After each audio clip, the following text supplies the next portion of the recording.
Од Министерството за здравство со најава дека сите кои се вработени во јавните здравствени установи со договор на дело ќе бидат трансформирани, односно ќе добијат договор за работен однос на неопределено време.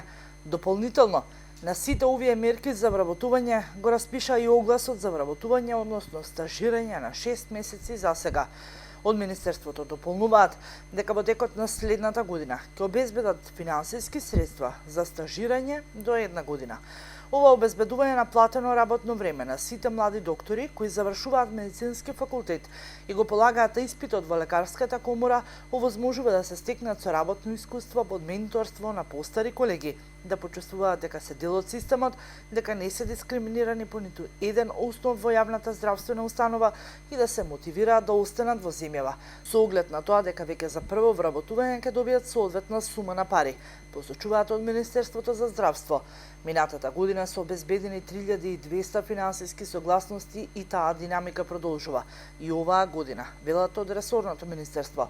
И како што информира, со договор на дело во јавните здравствени установи веќе има 1600 доктори, а за сите други се медицински персонал со средно образование.